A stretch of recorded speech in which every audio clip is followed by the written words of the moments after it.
भगवान की जय जय श्री राधे श्याम। आज पूर्णाहुति के इस अवसर पर विविध महापुरुषों का दर्शन प्राप्त हो रहा है। जूना अखाड़ा के महामंडलेश्वर पूज्य महाराज श्री, उनके साथ अन्य आचार्य महापुरुष पधारे, सबका अभिनंदन स्वागत। मैं निवेदन कर रहा था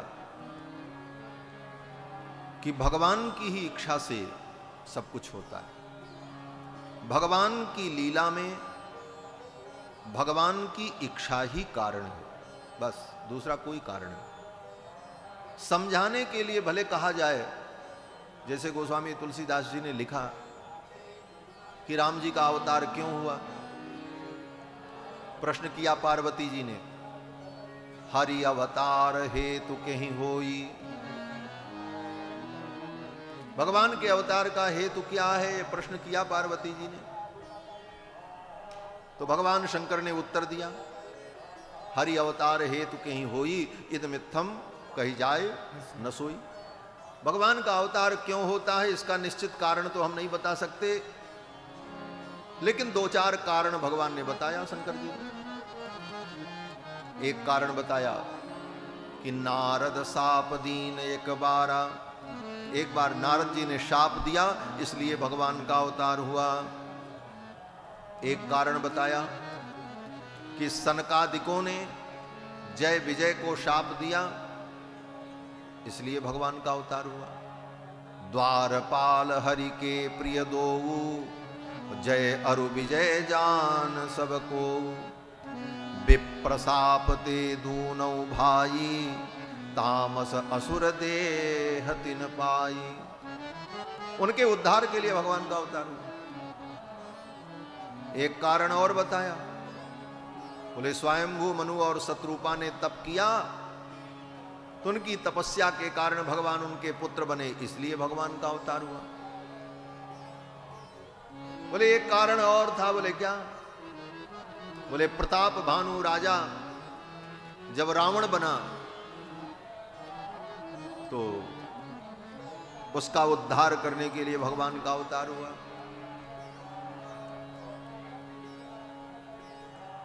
वृंदा के साप से भगवान अवतरित हुए, वृंदा के शाप के कारण भगवान का अवतार। अनेक कारण बताए, लेकिन सब कारण केवल समझाने के लिए है। असली कारण क्या है भगवान के अवतार का, भगवान की लीला का? बोले असली कारण गोस्वामी जी ने तब बताया जब भगवान का अवतार हो गया। जब भगवान का अवतार हो गया, भय प्रगट कृपाला दीन दयाला कौशल्या हितकारी, तो अंत में गोस्वामी जी महाराज क्या कहते हैं कि भगवान के अवतार का कारण है कि निज इच्छा निरमित तनु माया गुण गोपाल। निज इच्छा, भगवान की ही इच्छा भगवान की लीला में मूल कारण है। बाकी साप ताप वरदान ये तो केवल कथा है। यथार्थ तो भगवान की इच्छा है, और जो कुछ भगवान की लीला में होता है सब भगवान की ही इच्छा से, उन्हीं के संकल्प से होता है। तो संबरासुर आया और भगवान के अंतःपुर से उनके पुत्र प्रद्युम्न को लेकर के चला गया, इसमें भी भगवान की ही इच्छा कारण थी। नहीं तो वो ले जा सकता था, ले गया, समुद्र में फेंक दिया। समुद्र में किसी बच्चे को फेंक दिया जाए, कितने देर जिंदा रहेगा? कुछ नहीं तो पानी में डूब के ही मर जाएगा, और नहीं डूबा तो बड़े बड़े पानी के जीव उसे खा जाएंगे, मर जाएगा। लेकिन भगवान की इच्छा देखो, प्रद्युम्न जी को संबरासुर ने ले जाकर के फेंक दिया समुद्र में। समुद्र में एक बहुत बड़े मत्स्य ने निगल लिया, मत्स्य के पेट में चले गए, लेकिन वहां भी जाने के बाद नहीं मरे। क्यों? बोले भगवान की इच्छा। सारे प्रश्नों का उत्तर एक ही है, भगवान की इच्छा, उन्हीं का संकल्प। और संजोग, एक मछुआरे ने उसी मछली को फंसाया जाल में, जाल में वही मछली आई, और उस मछली को लिया तो वो सोचने लगा हमारे महाराज जो संबरासुर हैं उनको ले चल करके ये मछली मैं उपहार के रूप में भेंट कर दूं। अब उसका मन ऐसा ही हो गया, उस मछली को लिया और ले गया, ले जाकर के संबरासुर दैत्य को भेंट कर दिया। बोले महाराज आपके लिए बहुत बड़ी मछली लेकर के हम आए हैं मत्स्य, आपके रसोई में इसका उपयोग हो। राक्षस लोग तो ये सब खाते ही पीते हैं, राक्षसों का तो यही सब आहार है। दे दिया। संबरासुर ने उस मत्स्य को अपने रसोई घर में भेजा। रसोई घर में जाने पर उस मत्स्य को जब रसोई बनाने वाले ने काटा पीटा जो भी करना था किया, तो उस मत्स्य के पेट से जीवित बालक निकला। प्रद्युम्न जी महाराज जीवित रहे। अब उस बालक को देख करके उस रसोईया ने सोचा इतना सुंदर बालक क्या करे।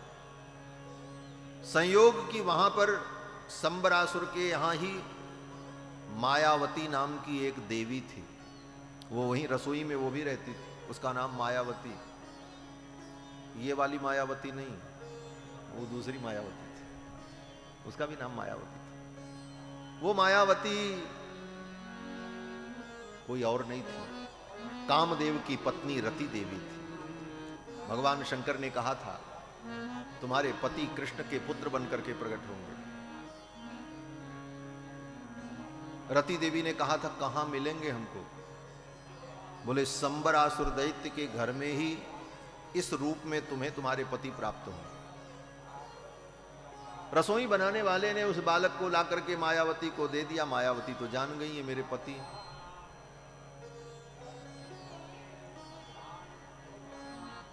मायावती ही एक ऐसी पत्नी है जिन्होंने अपने पति के बाल रूप को देखा, अपने पति को अपने गोद में खिलाया। कोई दुनिया की स्त्री अपने पति को कभी बाल रूप में नहीं देख पाती। पहली बात, पति जब पैदा होता है तो पत्नी पैदा ही नहीं रहती, क्योंकि पत्नी तो पति से छोटी होती है उम्र में। अब आजकल तो लोग अपने से ज्यादा उम्र की स्त्री से भी ब्याह कर लेते हैं, लेकिन शास्त्र में इसको अपराध माना गया। कन्या सदा वर से कनिष्ठ होनी चाहिए। कनिष्ठ है इसीलिए तो उसका नाम कन्या है, और वर माने जो बड़ा है, श्रेष्ठ है, इसीलिए वो वर। अपने से अधिक उम्र की स्त्री से विवाह करना अधर्म है। तो कोई कन्या अपने पति को कहां बाल रूप में देख पाएगी। लेकिन यहां तो भगवान की अद्भुत लीला, ये दोनों सनातन दंपति हैं। मायावती ने भगवान को बाल रूप में देखा। अब एकांत में लेकर के गई और मायावती ने खूब सेवा की प्रद्युम्न जी की। महाराज कामदेवम शिशुम बुद्ध्वा चक्रे स्नेहम तदार्भके। मायावती ने खूब सेवा की प्रद्युम्न जी की। और कैसी सेवा? बोले खूब बढ़िया बढ़िया मालिश, औषधियों का लेपन और अनेक प्रकार की औषधि खिलाना। अनेक प्रकार की औषधियों की मालिश करके, औषधि खिला करके, सेवा करके कुछ ही दिनों में मायावती ने प्रद्युम्न जी को 24 वर्ष का राजकुमार बना दिया। सुखदेव जी कहते हैं कि नाति दीर्घेण कालेन सकार्ष्णीरूढ़ यौवनः। कृष्ण के पुत्र हैं कार्ष्णी। प्रद्युम्न जी का एक नाम है कार्ष्णी। कार्ष्णी माने कृष्ण के पुत्र। थोड़े ही समय में इनको रूढ़ यौवन, जवान बना दिया। प्रद्युम्न जी जब 24 वर्ष के हो गए तो मायावती ने अपने प्रणय का, अपने प्रेम का निवेदन किया। कुछ ऐसा व्यवहार किया, हाव भाव, गले से लगाना, आलिंगन करना, बार बार मुख को चूमना। तो प्रद्युम्न जी तो बड़े हो गए थे, 24 वर्ष के हो गए। अब प्रद्युम्न जी को थोड़ा अटपटा लगने लगा। प्रद्युम्न जी को अटपटा ये लगने लगा कि प्रद्युम्न जी सोचने लगे ये तो मेरी मां है, क्योंकि होश आने पर उन्हीं को तो देखा था। तो प्रद्युम्न जी ने सोचा ये तो मेरी मां है, लेकिन मां होकर के पत्नी जैसा व्यवहार कर रही है, ऐसा व्यवहार तो पत्नी करती है, नायिका करती है, ये तो अनुचित है।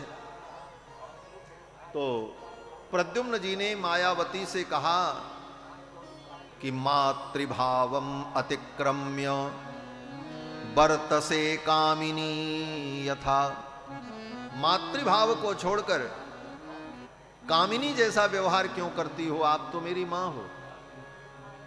तो मायावती हंसने लगी। मायावती ने कहा मैं आपकी मां नहीं हूं। बोले तब?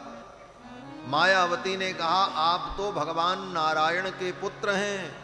भवान नारायण सुतः संवरेणा हृतो गृहात् अहम ते धिकृता पत्नी रति कामो भवान प्रभु। मायावती ने कहा आप भगवान नारायण श्री कृष्ण के पुत्र हैं। संबरासुर ने आपका हरण किया था और मैं आपकी पत्नी रति देवी हूं। आप कामदेव हैं, आप अपने स्वरूप का स्मरण करें।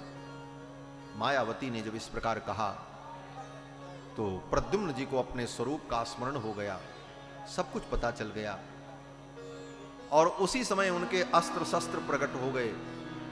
मायावती ने कहा आपके द्वारा ही संबरासुर का वध होगा, आप इसे मारो, फिर हम लोग यहां से द्वारिका चले। फिर तो प्रद्युम्न जी महाराज ने संबरासुर से युद्ध किया और संबरासुर का वध किया है प्रद्युम्न जी ने। और फिर मायावती को लेकर के आकाश मार्ग से प्रद्युम्न जी महाराज द्वारिकापुरी पहुंचे और द्वारिकापुरी में सीधे रुक्मिणी जी के आंगन में महल के अंदर आकाश से उतरने लगे। साथ में मायावती रति देवी और प्रद्युम्न जी का स्वरूप आकार प्रकार एकदम भगवान श्री कृष्ण जैसा, कृष्ण के ही पुत्र हैं। आकाश से आते हुए जब देखा तो रुक्मिणी जी तो चौंक गई, ये कौन है? दूर से देख करके लगा कि ये तो द्वारिकाधीश आ रहे हैं, भगवान के जैसी ही आकृति प्रकृति प्रद्युम्न जी की। बोले ये तो द्वारिकाधीश है, लेकिन इनके बगल में कौन है? मेरी सवत लेकर के आ रहे हैं क्या? फिर और नजदीक जब आए तब देखा तो नहीं नहीं, ये तो द्वारिकाधीश नहीं, लेकिन द्वारिकाधीश जैसी ही आकृति प्रकृति है, ये कौन हो सकते हैं? रुक्मिणी जी मीमांसा करने लगी, विचार करने लगी।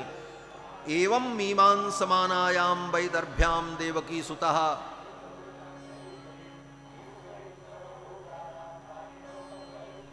रुक्मिणी जी विचार करने लगी कि अगर आज मेरा बेटा होता तो ऐसा ही होता, इतना ही बड़ा होता।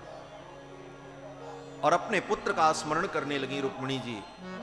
तब तक वहां आ गए नारद जी महाराज, देवर्षि नारद पधारे। नारायण हरि, वीणा बजाते हुए देवर्षि नारद आए। नारद जी ने मां को प्रणाम किया, रुक्मिणी जी को, और कहा मां आप जैसा सोच रही हो वही है। बोले क्या है? नारद जी ने कहा ये आपके पुत्र हैं जिनका संबरासुर ने हरण किया था, अब ये जवान हो गए और अपनी पत्नी रति देवी को लेकर के आ रहे हैं। अब तो द्वारिका में परम आनंद हुआ हमारा। और दंपति तौ परिस्वज्य रुक्मिणी च ययुर्मुदम, अपने पुत्र प्रद्युम्न को गले से लगाया, अपनी बहू रानी को रति देवी को गले से लगाया। रुक्मिणी जी को परम आनंद का अनुभव हुआ। नष्टम प्रद्युम्न मायातम आकर्ण्य द्वार कौकसः, तब तक हल्ला मच गया पूरी द्वारिका में। अरे रुक्मिणी के पुत्र जो गायब हो गए थे, संबरासुर ने जिनका हरण कर लिया था, वो तो जवान हो गए और ब्याह करके आ गए। अब तो संपूर्ण द्वारिका उमड़ पड़ी प्रद्युम्न जी का दर्शन करने के लिए।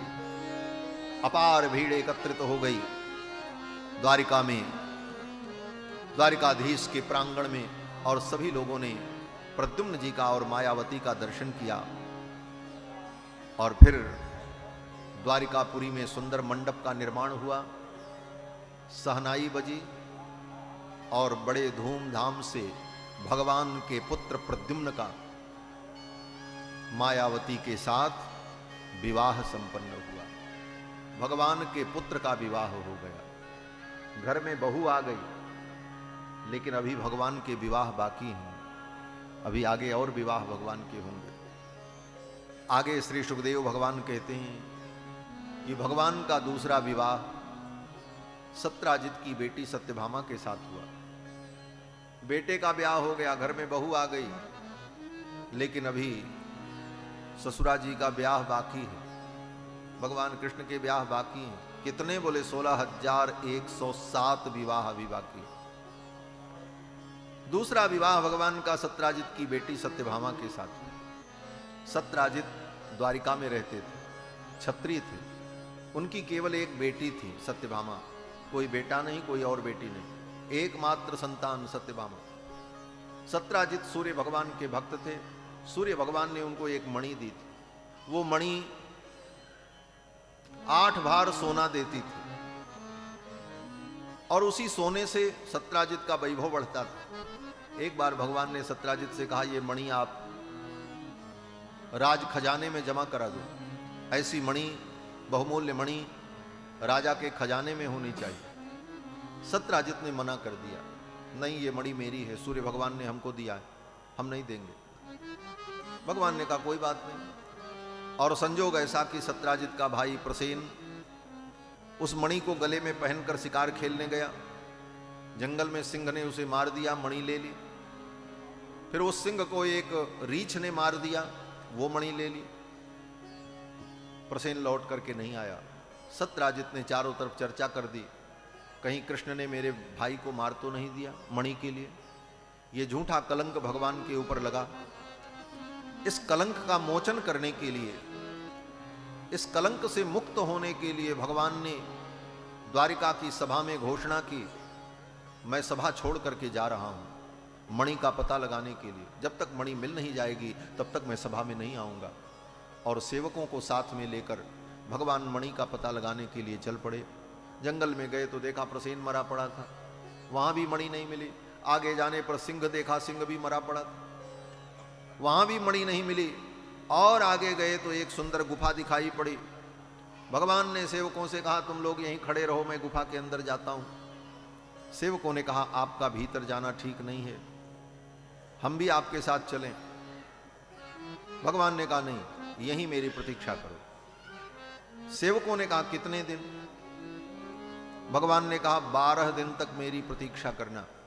अगर 12 दिन में मैं लौट करके नहीं आया तो द्वारिका में जाकर के सूचना दे देना। सेवकों ने कहा, जैसी आज्ञा। सेवक लोग उस गुफा के द्वार पर खड़े हो गए और भगवान भीतर पहुंचे। जब भीतर पहुंचे तो उस गुफा के अंदर बड़ा सुंदर महल बना हुआ था और उस महल के प्रांगण में एक बालक उस मणि को लेकर के खेल रहा था। और उस बालक का पालन पोषण करने वाली जो स्त्री थी, उस स्त्री ने जब भगवान को देखा तो वो चिल्ला पड़ी, अरे कोई पुरुष आ गया, कोई पुरुष आ गया। तम अपूर्वम नरम दृष्ट्वा धात्री चुक्रोश भीतवत। उस बालक का पालन पोषण करने वाली जो धात्री थी, धाय थी, वो जोर जोर से चिल्लाने लगी। भगवान सावधान होते तब तक गुफा के अंदर से एक भयंकर रीछ भालू निकल करके आया और भगवान के ऊपर कूद पड़ा और भगवान के साथ युद्ध होने लगा। कभी भगवान उसको पटक देते, कभी वो भगवान को पटके, हाथ से, लात से, घूंसा से।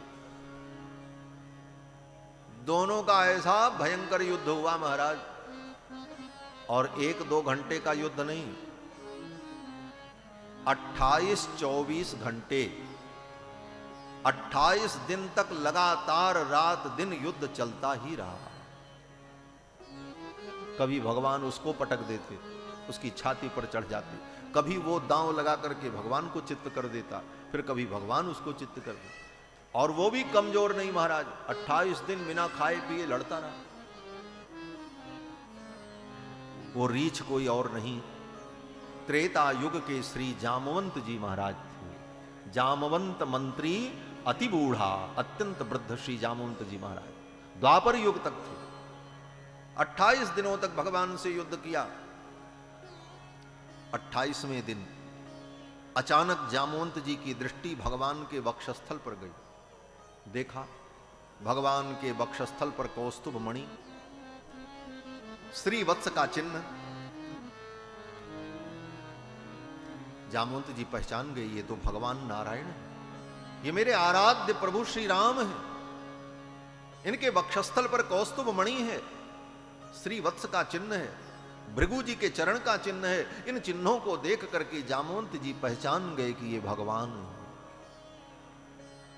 देखो भगवान का यही लक्षण है, जिसके वक्षस्थल पर कौस्तुभ मणि हो, जो कौस्तुभ मणि को धारण करता हो वो भगवान।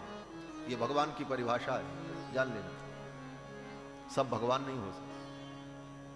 कौस्तुभ मणि धारकत्व जिसके अंदर है वो भगवान परम तत्व। इसका प्रमाण भागवत में ही समुद्र मंथन की कथा है, 8वें स्कंद में। जब समुद्र मंथन से कौस्तुभ मणि प्रकट हुई, अभी तक तो बंटवारा हो रहा था, ये राक्षसों को दिया जाए, ये देवताओं को दिया जाए, ये राक्षसों को दिया जाए, ये देवताओं को दिया जाए। घोड़ा निकला, दैत्यों के राजा बलि को दे दिया। ऐरावत हाथी निकला, बोले देवताओं के राजा इंद्र को दे दिया। शराब निकली बारुणी, बोले दैत्यों को दे दो, दैत्यों को दे दिया। अप्सराएं निकली, बोले इनको स्वर्ग में बैठा दो, वो स्वर्ग में चली गई। कामधेनु प्रकट हुई, बोले ऋषियों को दे दो। अभी तक भगवान ने कुछ नहीं लिया, जबकि सब कुछ भगवान ही कर रहे थे। समुद्र मंथन तो भगवान ही करा रहे। कच्छप के रूप में भगवान ही नीचे विराजमान थे, पर्वत के नीचे। संकर्षण के रूप में ऊपर विराजमान थे। वासुकी नाग के अंदर योग निद्रा के रूप में भगवान प्रविष्ट हुए थे। जो वस्तु निकलती समुद्र से सब लोग ले लेते। कौस्तुभ मणि भी प्रकट हुई। समुद्र मंथन से जब कौस्तुभ मणि प्रकट हुई तो सबने कहा हम लेंगे, हम लेंगे। तो भगवान ने कहा ले लो, जिसको चाहिए ले लो। बोले कौन लेगा, लड़ाई हो जाएगी, एक ही मणि है और लेने वाले इतने लोग हैं। तो भगवान ने कहा देखो, जो मणि को उठा ले वो ले ले। सबने कहा बस यही शर्त? बोले हाँ यही शर्त, जो उठा ले वही ले ले। दैत्य गए, उठाने लगे, वो मणि नहीं उठी।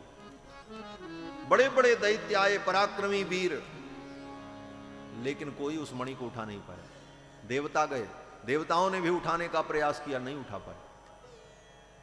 देवताओं ने, दैत्यों ने सोचा जिस मणि को हम उठा नहीं पाए उसको गले में क्या पहनेंगे। वो गले में पहन पाएगा व्यक्ति जो उठा भी नहीं पा रहा है। अरे गले में कोई पहनेगा तो 2-4 तोले का वजन पहन सकता है। अब कहो कि गले में 5 कुंटल का वजन पहना दो, कौन पहनेगा? ओ मणि ऐसी अद्भुत मणि की महाराज देवता दैत्य सब थक गए, उठा नहीं पाए। जब नहीं उठा पाए तो अब उस मणि को कौन ले? तो भगवान के हिस्से में थी, क्योंकि भगवान की नित्य मणि है वो कौस्तुभ मणि। भगवान उस मणि के सन्निकट पहुंचे और ज्यों ही मणि के सन्निकट भगवान पहुंचे, मणि स्वयं आकर के भगवान के वक्षस्थल पर विराजमान हो गई। भगवान को उठाना नहीं पड़ा, वो मणि स्वयं भगवान के वक्षस्थल पर आकर के चमकने लगी। और भगवान जो कौस्तुभ मणि धारण करते हैं ना, वो कोई ऐसी वैसी मणि नहीं है कि उसको धागा में पिरो करके अथवा सोने की जंजीर में लगा करके तब भगवान गले में पहने ना। वो भगवान के हृदय पर चमकती रहती है बस। उसको पहनने के लिए किसी आधार की, किसी चैन की, किसी जंजीर की जरूरत नहीं पड़ती। वो तो स्वतः भगवान के वक्षस्थल पर चमकती रहती। और उसकी विशेषता क्या है? बोले उसकी विशेषता यह है कि भगवान अगर पीतांबर ओढ़ लें तो मणि अपने आप ऊपर आ जाती है। कोई और कपड़ा पहन ले भगवान, बोले पूरे उसके ऊपर वो प्रकट हो जाएगी, वो बाहर दिखती ही रहती, चमकती रहती। ऐसी दिव्य मणि जो कौस्तुभ मणि है, उस मणि को धारण करने का सामर्थ्य केवल भगवान के अंदर है। इसीलिए हमारे आचार्यों ने कहा कि कौस्तुभ मणि धारकत्व जिसके अंदर हो वही भगवान है, वो परमात्मा।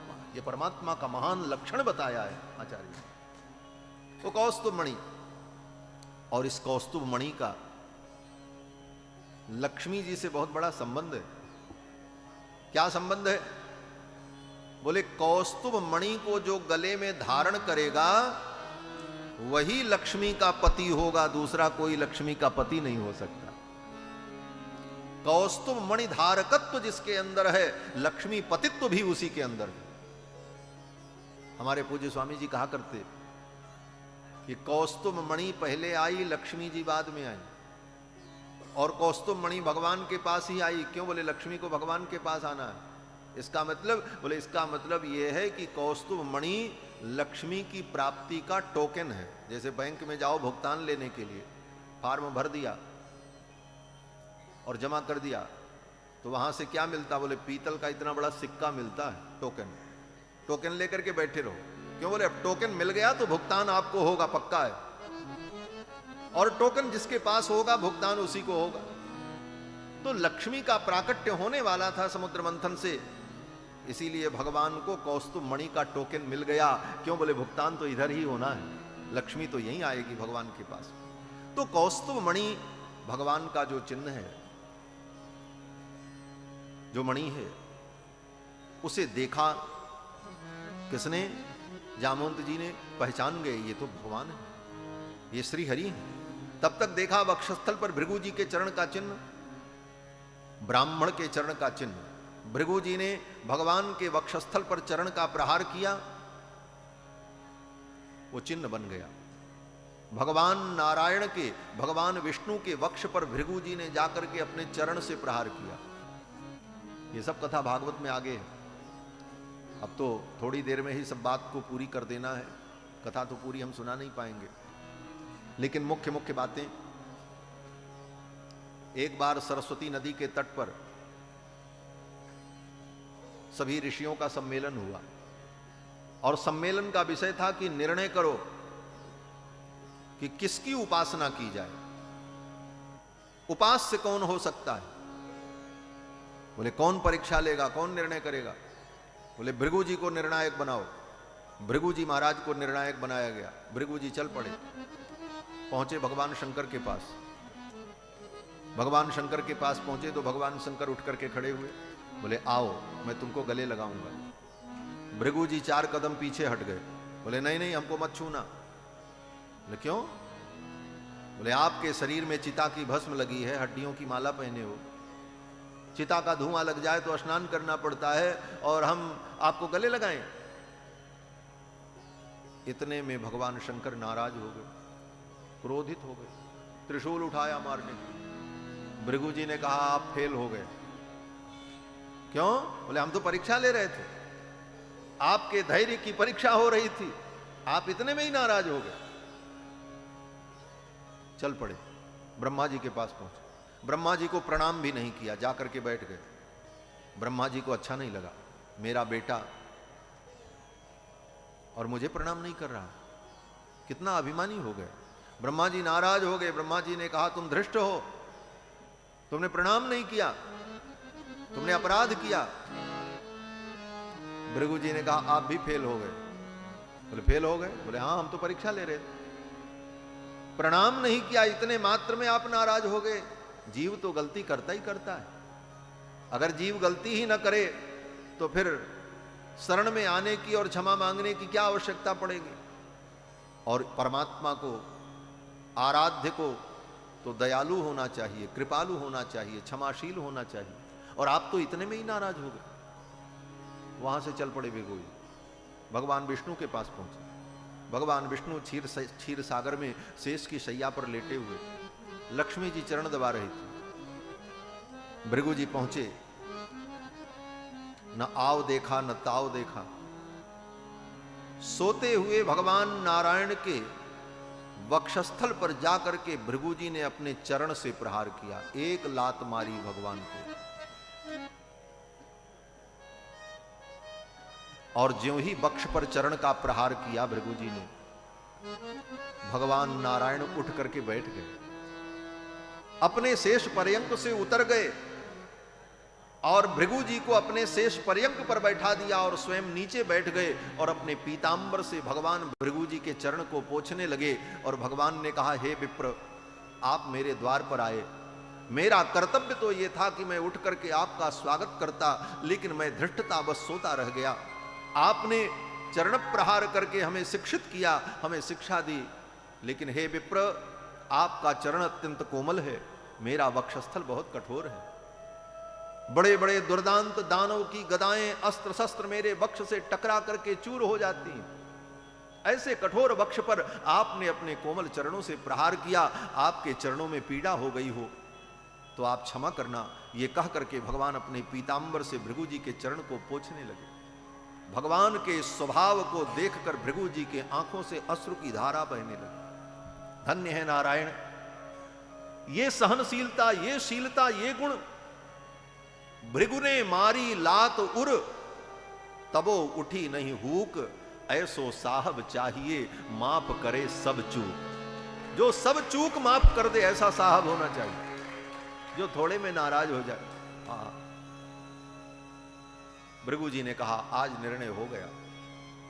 भृगु जी आए और ऋषियों की सभा में सरस्वती नदी के तट पर घोषणा की, मैंने सारे शास्त्रों का विचार किया, चिंतन किया, और मैं निर्णय कर रहा हूं, ध्येयो नारायण सदा। भगवान हरि ही ध्येय हैं, वही ज्ञेय हैं, वही उपास्य हैं, बाकी सब वंदनीय हैं, पूजनीय हैं, लेकिन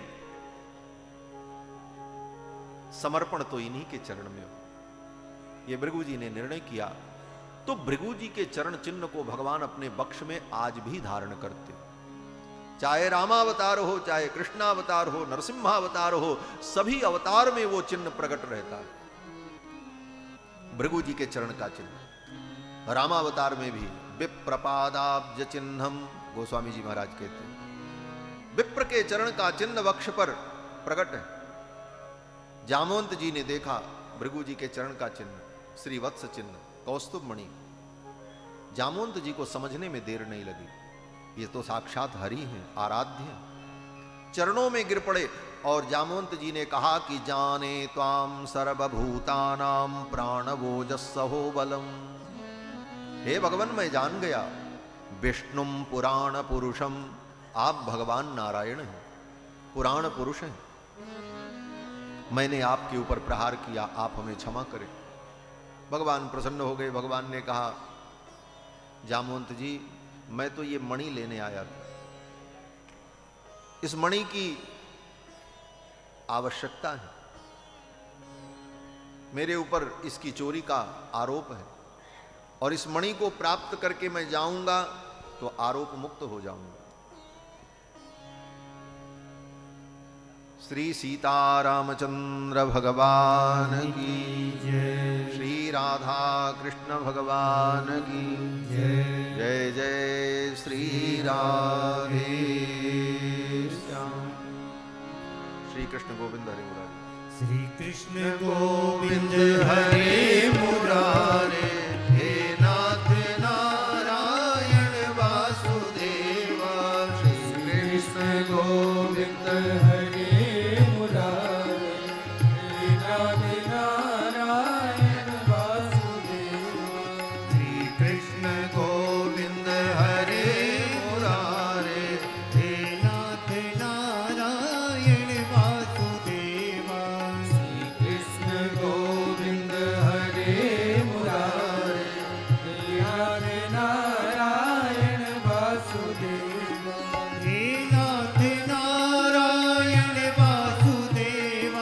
हे नाथ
राधे राधे राधे कृष्णा राधे कृष्णा राधे कृष्णा राधे राधे राधे कृष्णा राधे कृष्णा राधे कृष्णा राधे राधे राधे कृष्णा राधे कृष्णा राधे कृष्णा राधे राधे राधे कृष्णा राधे कृष्णा राधे कृष्णा राधे राधे राधे कृष्णा राधे कृष्णा राधे कृष्णा राधे राधे राधे आप लोग अपने स्थान पर बैठ जाएं। राधे कृष्णा राधे राधे राधे कृष्णा कृष्णा राधे कृष्णा राधे राधे राधे कृष्णा राधे कृष्णा राधे कृष्णा राधे राधे राधे कृष्णा राधे कृष्णा राधे कृष्णा राधे राधे राधे कृष्णा राधे कृष्णा राधे कृष्णा राधे राधे राधे कृष्णा राधे कृष्णा राधे कृष्णा राधे राधे राधे कृष्णा राधे कृष्णा राधे कृष्णा राधे राधे राधे कृष्णा राधे कृष्णा राधे कृष्णा राधे राधे राधे कृष्णा राधे कृष्णा राधे कृष्णा राधे राधे राधे कृष्णा राधे कृष्णा राधे कृष्णा राधे राधे राधे कृष्णा राधे कृष्णा राधे कृष्णा राधे राधे राधे कृष्णा राधे कृष्णा राधे कृष्णा राधे राधे राधे कृष्णा राधे कृष्णा राधे कृष्णा राधे राधे राधे कृष्णा राधे कृष्णा राधे कृष्णा राधे राधे राधे कृष्णा राधे कृष्णा राधे कृष्णा राधे राधे राधे कृष्णा राधे कृष्णा राधे कृष्णा राधे राधे राधे कृष्णा श्री कृष्ण गोविंद हरे मुरारे हे नाथ नारायण वासुदेवा श्री कृष्ण गोविंद हरे मुरारे हे नाथ नारायण वासुदेवा श्री कृष्ण गोविंद हरे मुरारे हे नाथ नारायण वासुदेवा श्री कृष्ण गोविंद हरे मुरारे हे नाथ नारायण वासुदेवा श्री कृष्ण गोविंद हरे मुरारे हे नाथ नारायण वासुदेवा कृष्ण गोविंद हरे मुरारे हे नाथ नारायण वासुदेवा हे नाथ नारायण वासुदेवा हे नाथ नारायण वासुदेवा भगवान श्री कृष्णचंद्र की इस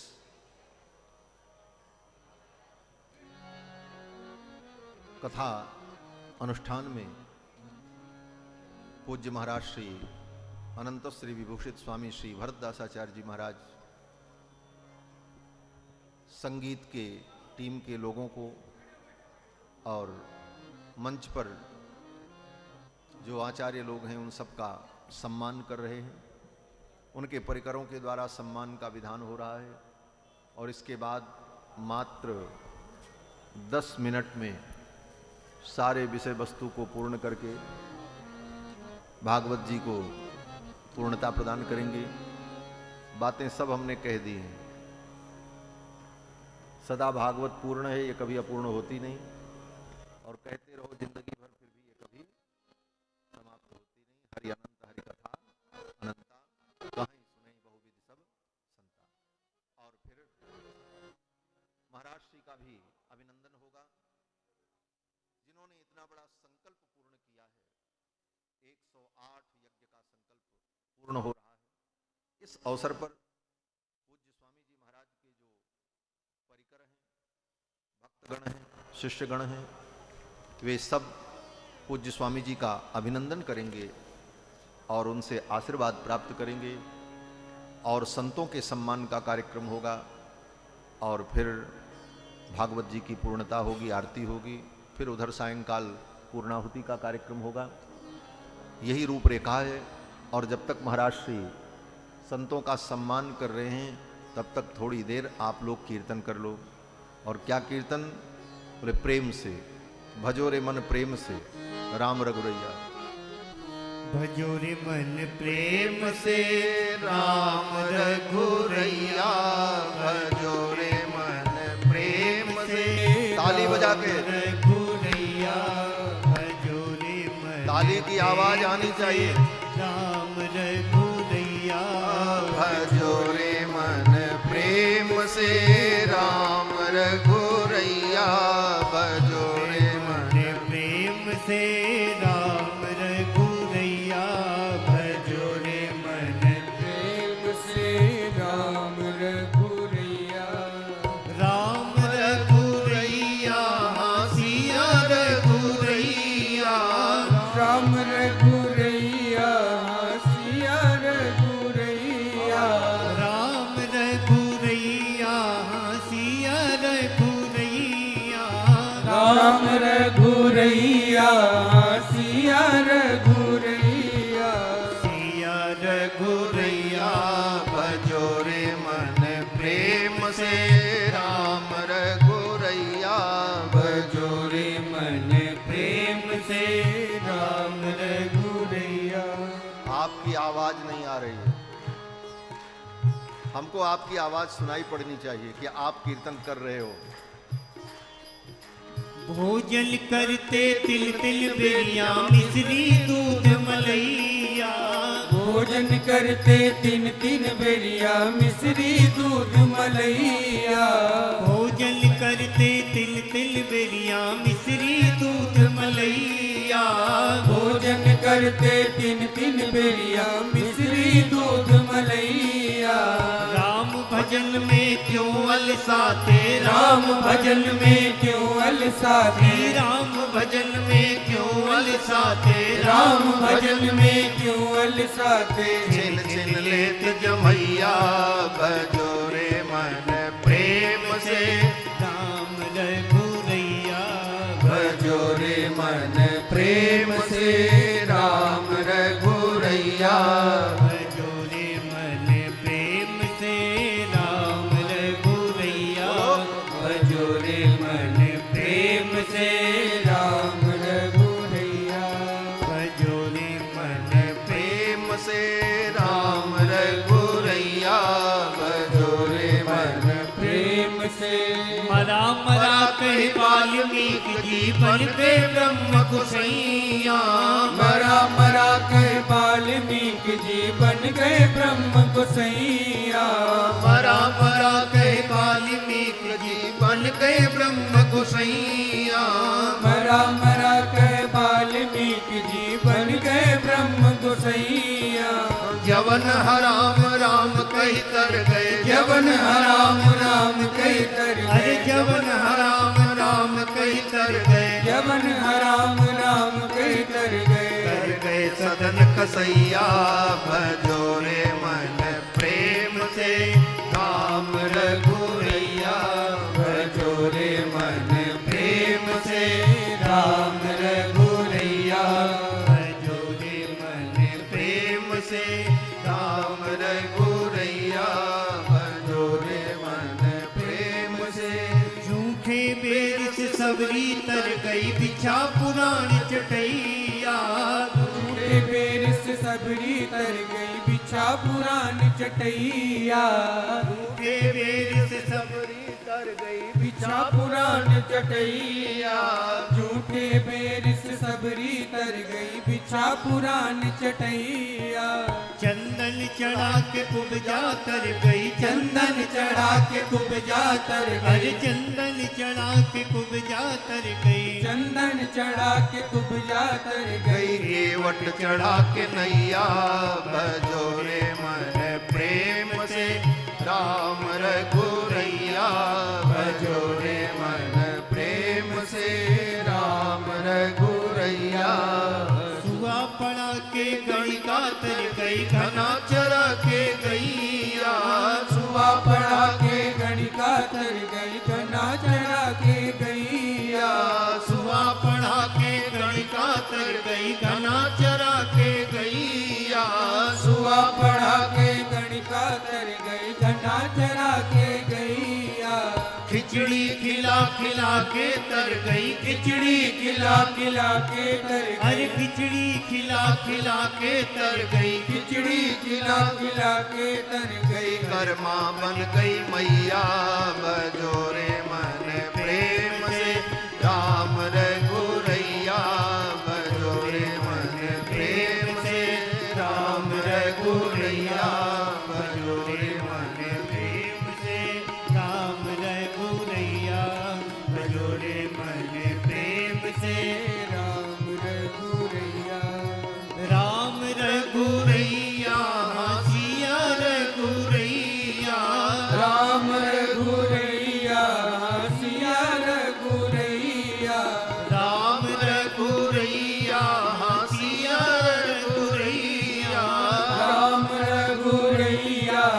सिया रघुरैया सिया रघुरैया भजो रे मन प्रेम से राम रघुरैया भजो रे मन प्रेम से राम रघुरैया भजो रे मन प्रेम से राम रघुरैया भजो रे मन प्रेम से भजो रे मन प्रेम से भजो रे मन प्रेम से। बोलो श्री वृंदावन बिहारी लाल की जय, श्री अवध बिहारी भगवान की जय, श्री यज्ञ नारायण भगवान की जय, ब्रह्म कुंड पीठाधीश्वर स्वामी श्री भरतदासाचार्य जी महाराज की जय। जय श्री राधे श्याम। बस अब थोड़ा सा सार संक्षेप कह दें। महाराज श्री पधार चुके हैं मंच पर। व्यासपीठ का पूजन महाराज जी के द्वारा संपन्न हुआ। लोगों का सम्मान बहुमान का कार्यक्रम हुआ। अब महाराज श्री का अभिनंदन भक्तों के द्वारा होगा। भागवत जी की थोड़ी सी बात कह करके वाणी को विराम देते हैं। कथा तो अनंत है। भगवान के अनेक विवाह हुए। श्री जामवंत जी के साथ भगवान का युद्ध हुआ। जामवंत जी ने जब पहचान लिया कि ये भगवान हैं, सारी बात कही।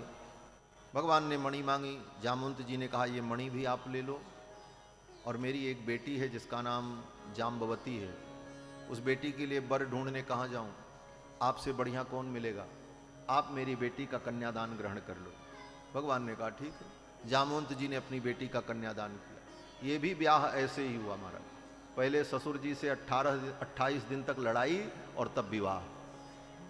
ससुर जी के साथ दामाद जी की पटका पटकी और तब जो है 28वें दिन विवाह। ये कृष्ण की लीला है, अद्भुत लीला है।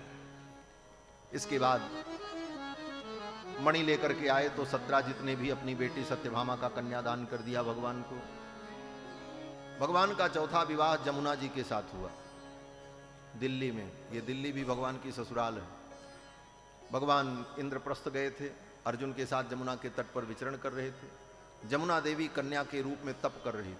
अर्जुन ने जाकर के पूछा किसके लिए तप कर रही हो? बोले नारायण को प्राप्त करना चाहती। अर्जुन ने कहा नारायण मेरे साथ है। भगवान को लेकर के आए। जमुना रानी ने भगवान के गले में वरमाला डाली। जमुना भी भगवान की पटरानी हो गई। पांचवा विवाह भगवान का उज्जैन के राजा महाराज मित्रविंद की बेटी मित्रविंदा से हुआ। वहां स्वयंवर में भगवान पहुंचे। मित्रविंदा ने वर्ण कर लिया। राजाओं ने विरोध किया। सबको पराजित करके मित्रविंदा को लेकर के भगवान आए।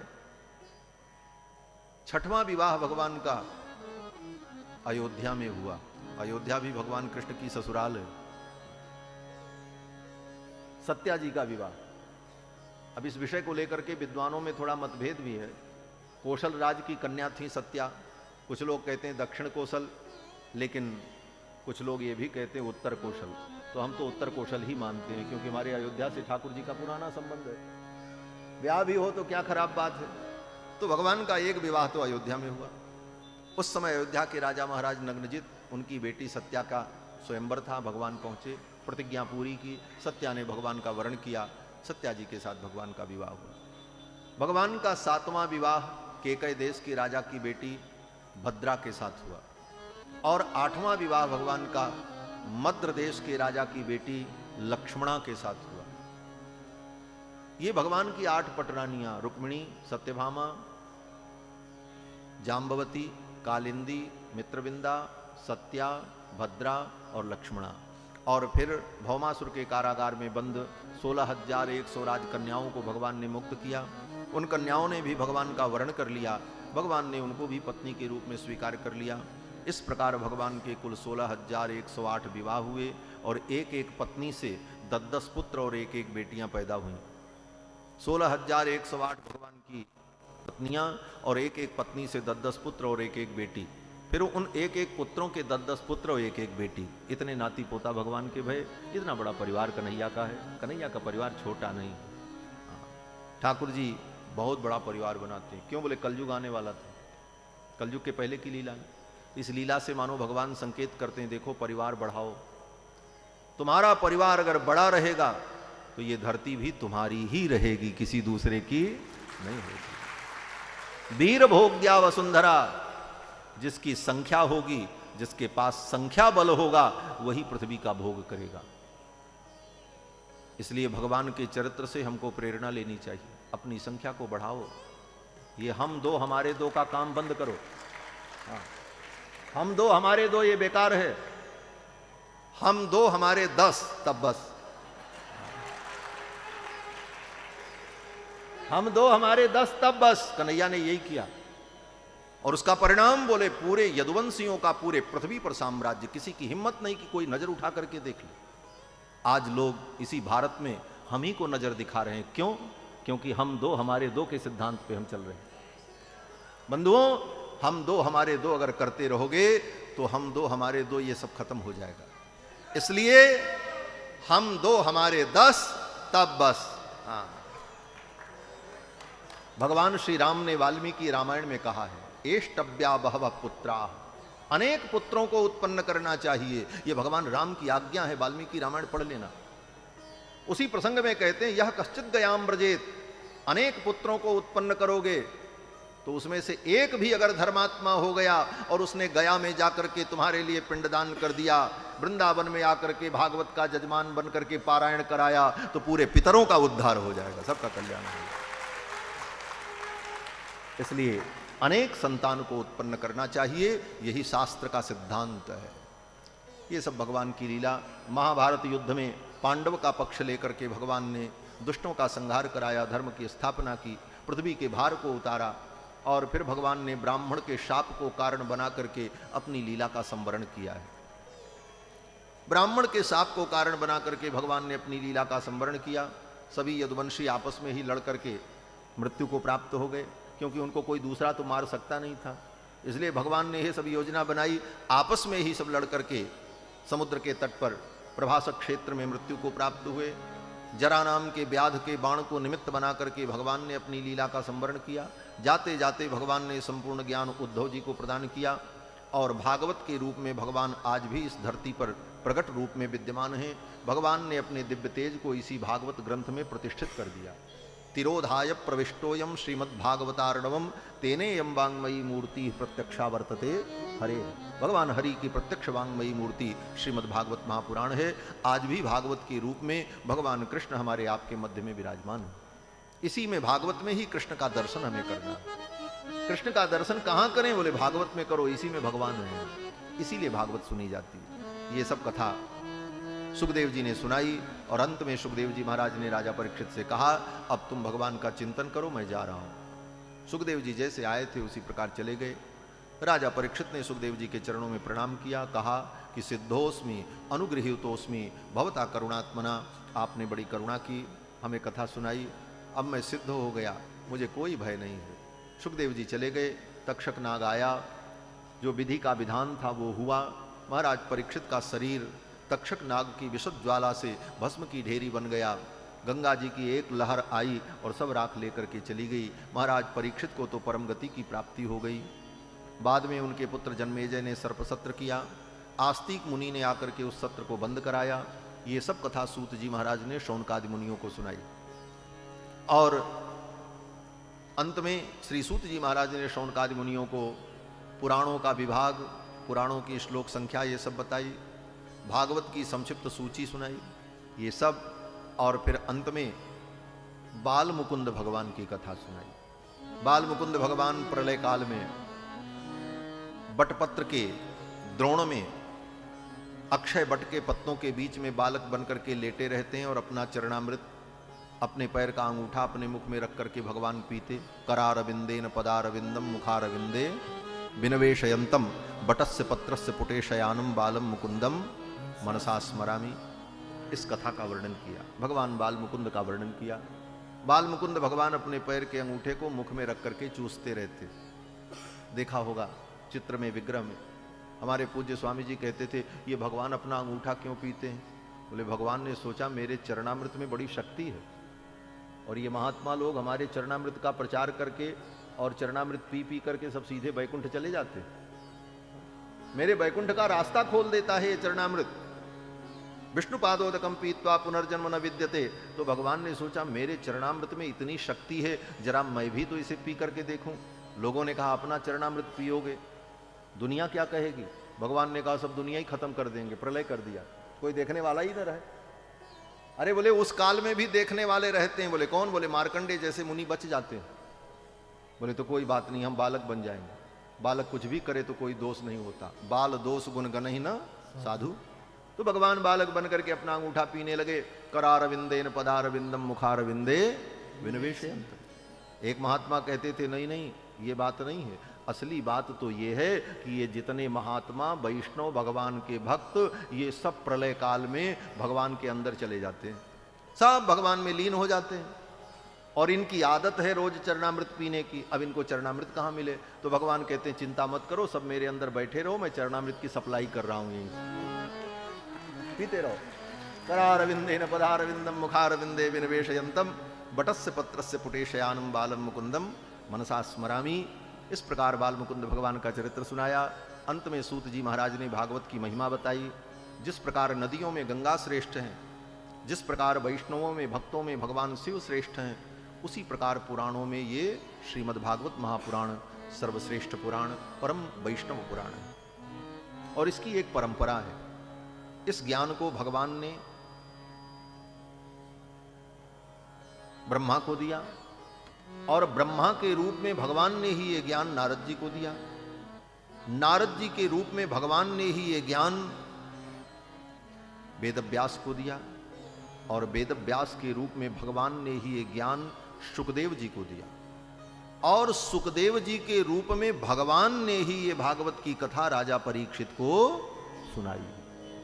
तत्रा भवत भगवान व्यास पुत्रो, भगवान ही व्यास के पुत्र बन करके आए कथा सुनाने के लिए। प्रत्यभाषत धर्मज्ञो भगवान बादरायणी। और फिर अंत में भगवान की महिमा का वर्णन।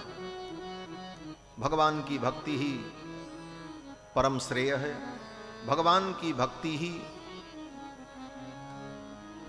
जीव के कल्याण का मूल है। और अंत में सूत जी महाराज कहते हैं कि भगवान से एक ही चीज मांगो। क्या मांगो? धन संपत्ति घर मकान दुकान? बोले नहीं, भगवान से तो यही मांगो, हे प्रभु आपके चरणों की भक्ति हमें प्राप्त हो। यही भागवत का उद्देश्य है। भागवत सुनने के बाद अपने विचार को परिवर्तित करो। ये दिन भर मांगने की आदत छोड़ो भगवान से। हाँ, भिखारी जैसे मांगते रहे, भगवान ये दे दो, भगवान वो दे दो। भगवान से केवल यही मांगो, हे प्रभु आप अपने चरणों की भक्ति प्रदान करो। यस्यास्ति भक्तिर भगवत्यकिंचना सर्वैः गुणैः तत्र समासते सुरा। जिसके जीवन में भगवान की भक्ति आ जाती है, सारे देवता अपने गुण धर्म से युक्त होकर उसके अंदर आकर के विराजमान हो जाते हैं। भगवान की भक्ति आ गई तो सब कुछ आ जाता है। इसलिए भागवत के अंत में सूत जी कहते हैं कि भवे भवे यथा भक्ति पादयोस्तव जायते। जन्म जन्म में आपके चरणों की भक्ति मिले, यही प्रार्थना है। और फिर अंत में भगवान को प्रणाम करते हुए कहा, नाम संकीर्तनम यस्य सर्व पाप प्रणाशनम प्रणामो दुख समनः तम नमामि हरिम परम। जिन भगवान के नाम संकीर्तन से सारे पाप नष्ट हो जाते हैं, प्रणाम करने पर सारे दुख का समन हो जाता है, ऐसे भगवान हरि को हम प्रणाम करते हैं।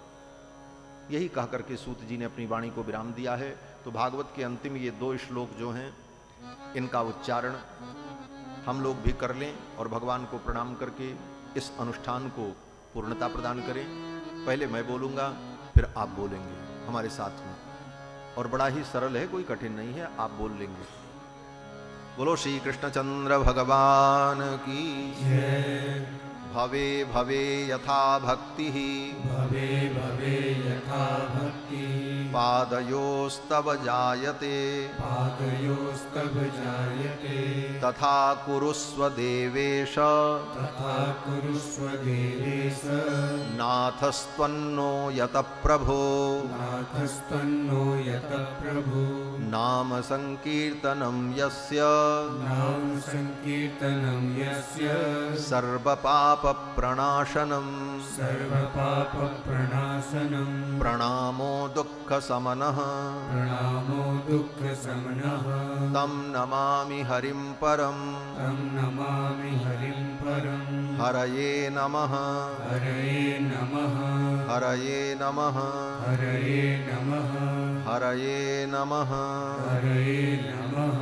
बोलो वृंदावन बिहारी लाल की श्री सुखदेव भगवान की श्री यज्ञ नारायण भगवान की श्री भागवत भगवान की श्री भाष्यकार रामानुज स्वामी जी महाराज सब संतन की सब भक्तन की ब्रह्मकुंड पीठाधीश्वर स्वामी श्री भरतदासाचार्य जी महाराज की सब संतन की सब भक्तन की श्री वृंदावन धाम की श्री राधा रानी की श्री जमुना पट रानी की जय जय श्री राधे।